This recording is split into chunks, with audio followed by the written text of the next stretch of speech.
Hi guys! Welcome back to our channel.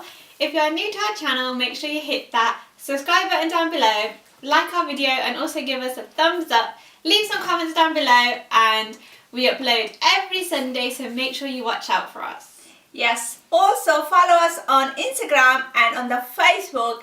That's the way you're going to find out our current update and when we are posting our new videos. So today we're bringing back another one of our series called Tea Time Topics.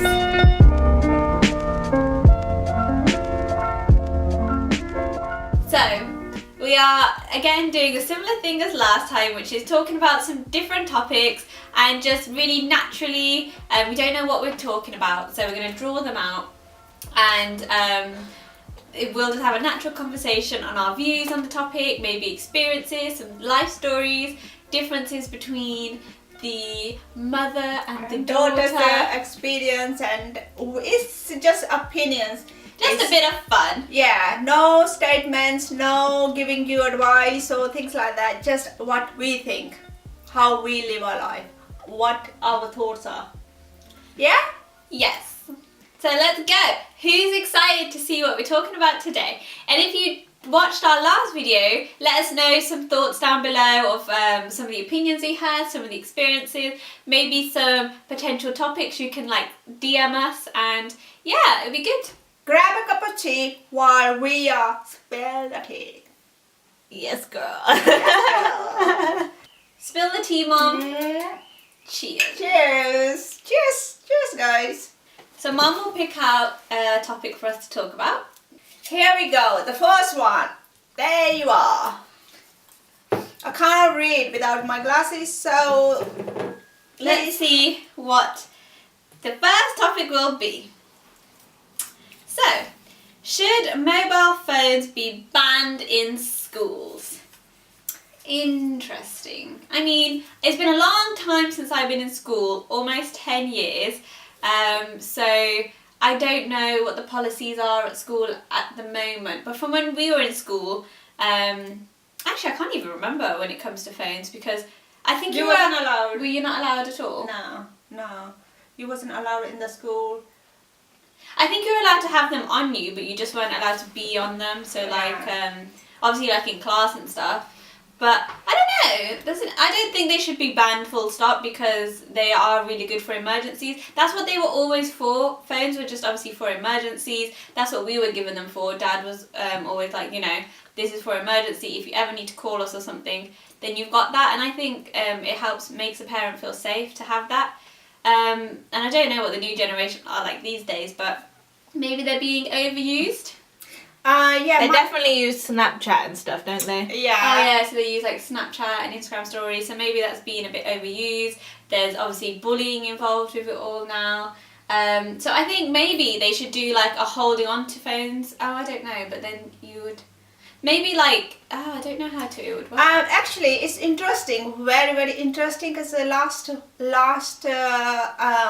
week I was talking about this parent, and he's got a young child, and they said the school should not be allowed to the mobile or phones, but that some questions child had for his teacher, and he said go and have a look on internet, and obviously child went back and go on the internet and find the answer. So another guy, he was just sitting there and he had a phone. He could pick, take the phone out and get the answer for him. So in the school, my opinion, no, children should not be allowed in the school times. But when after the school times, when parents actually there's some parents at work and they want to find out whether child gone back to school or left the school or gone back to the house, or if they're going out or club, after school clubs, or sometimes you go to outside school trips, things like that. So parent can they can in touch with your child. So maybe if the school can kind of monitor the phones, take them at the start of the day and then maybe give them back Back like, at after certain the times. school, yeah. Maybe that's an option. What do you think, guys? Because I think like these days, I think with all the politics that are involved, with everything, there's no like rules in place. There's no discipline. So kids are just running wild, and I don't know whether I think school should have a discipline, rules, and a little bit strict policy rather than all government saying you can't do this, you can't do that. I'm not agreed. Child should have a very strict policy, and they should know what and when they can cross the line. Yeah, because like we grew up in me, my brother and my sister grew up in quite a small, well, it was a village and a very very small town, which is where we went to high school, and the relationship that the school had with the parents was really close. So you couldn't really do anything, and if you did misbehave, your parents would know about it straight away. That's it. So I think that sort of thing is really important. I think just having that control mechanisms in place between the parents and schools, and and the school was really strict. So if you did anything wrong, that was it. You had no second chance. choice, you were out of the school. So I think that sort of level you do need, because there wasn't many schools in our area as well. So if you were out of that school, it was very very very difficult to get into another school because there wasn't an option. You'd have to go really far. So yeah. So it have makes your child like respect more. Yeah, that's it. And so I think, in my opinion, a child should have a phone, But controlled. but very controlled. Yeah. Agreed. Cheers. Cheers! We're getting agreed on a lot of stuff now. Girl, you have grown up. Oh God. Or you've modernized. Cheers to that. So it's your turn, madam. So, second topic. Should men pay for the first date? Absolutely every date. Every single time they should pay. If you're the man, you have to take this responsibility, pay your girl if you're gonna take her out. Yeah, I mean, yeah, it is like, time has changing and girls earning money and they having good jobs. But yeah, first date, definitely if your boy or man doesn't pay, he's not good enough. Just do not go on second date with the man. That's my opinion. Yeah, so I kind of agree. I do agree in the sense that it's like I think for me it's more of a chivalrous act. So if on the first date, like a guy didn't want to pay or didn't even offer, I think I would like judge him a little bit, just because I'd be a bit like, oh, he doesn't really have like this sort of. It's a mannerism. Yeah, that's kind of just like a standard manners, isn't it, to offer to pay for the he's first date when he's gentleman? taking you out. Yeah, to be a gentleman, I'd probably think, probably not a gentleman. But however, I would always recommend for girls to offer to at least pay like half or pay towards it, because I do think that now girls, we want equal rights. We have to learn to be strong, independent women. Don't rely on a man. However, if you're ready to date and you're a strong, independent woman, I think that I think as you date, it should definitely be half. But for the first date, if they don't pay, I think personally, I would be a bit like, I'm not sure if he's a full gentleman. It would definitely cross my mind.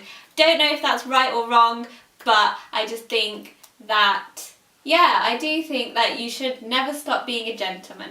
Fellas out there, Yeah, be on your guard. always pay for the first date if you really, really like the girl. Yeah, first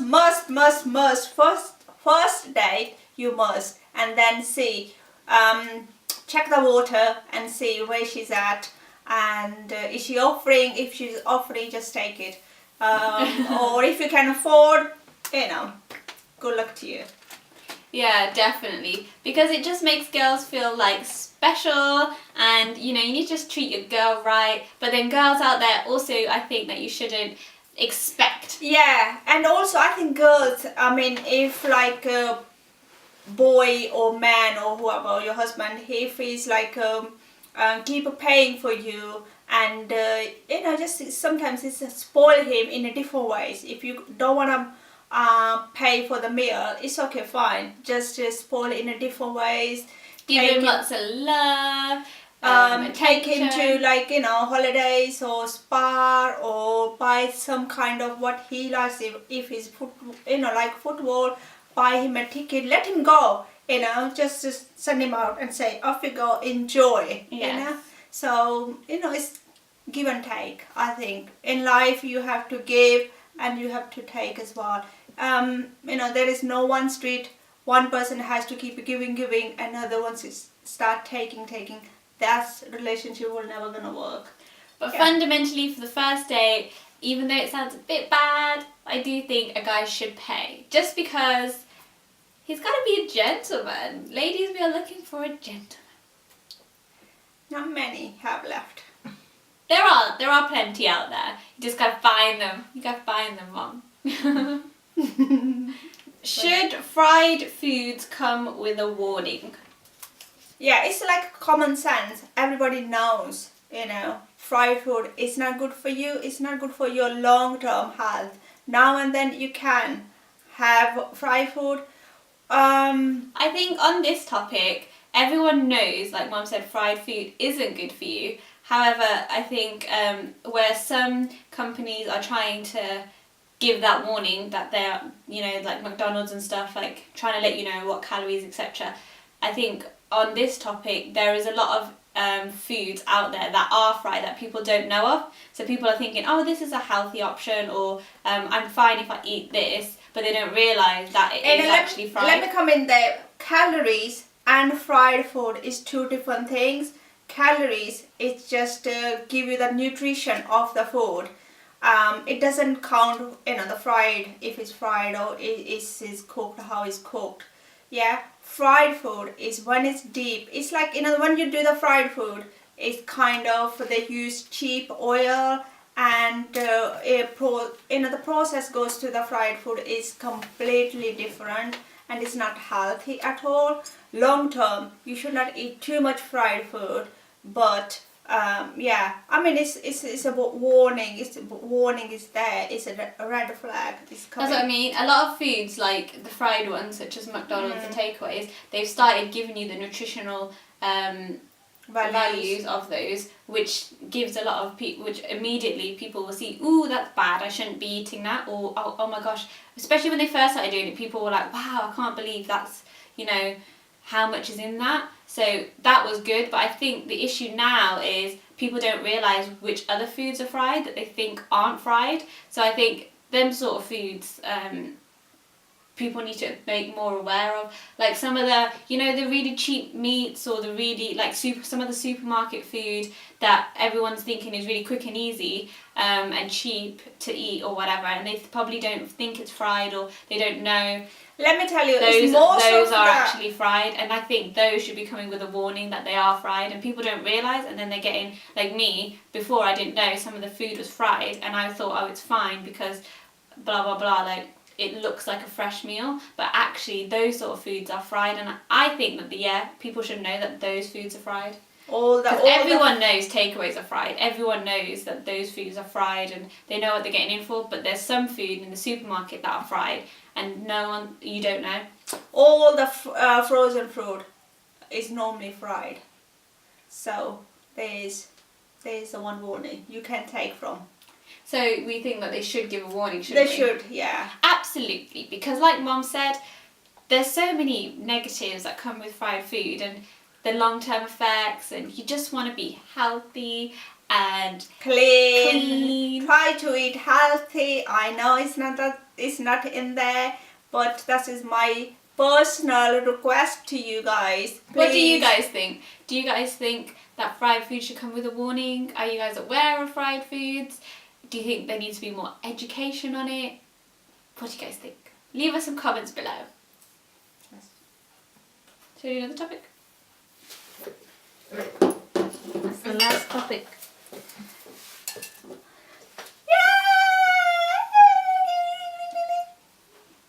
Woo!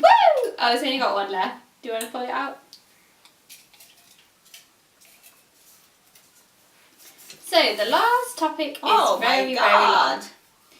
All schools should make it a requirement to teach art and music to their students. Yes.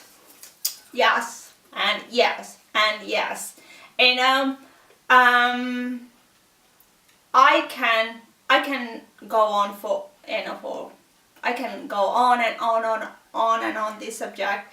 Children are so creative, so they've got so much potential and so much they can do better for this world.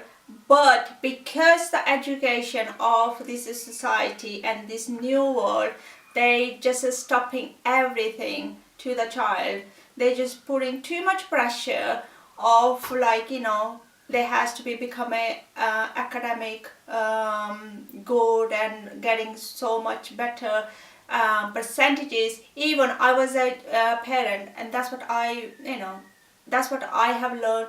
Oh, my children has to make sure they get A star. They has to make sure they get 100% out of their studies, and I done whatever I can do, but also I tried my hardest if they like something. Like my daughter, she was enjoy painting, and I remember I used to buy so many different painting stuff for her, and she used to paint hours and hours and hours, and because of that.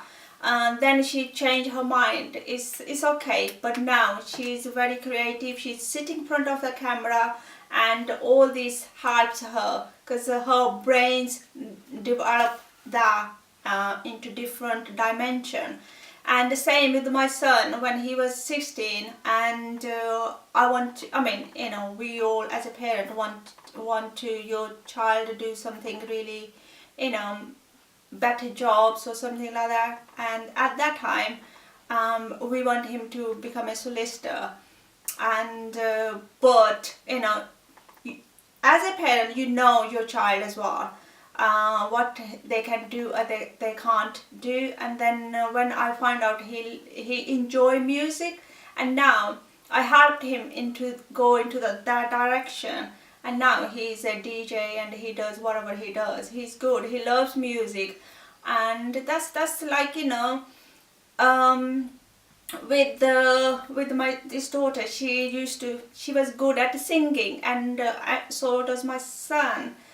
We try to help them to go singing lesson or dancing classes. So even they didn't want to do, or they didn't carry it on, but that inside, as a child, we all have this kind of a creativity, but we just don't use it. We just try to, it's so much stress and so much going on, and we try to suppress this natural stuff, which actually help your child, help your life. You can be happy when you're doing these kind of stuff. So if you're a parent, please, I cannot stress enough, make sure your child do this natural creativity, dance, music, whatever they like. Just let them go and full support them. If they want to stop, they all, don't worry, they're gonna pick it up and they will help in the long term. So yes, for me, go for it.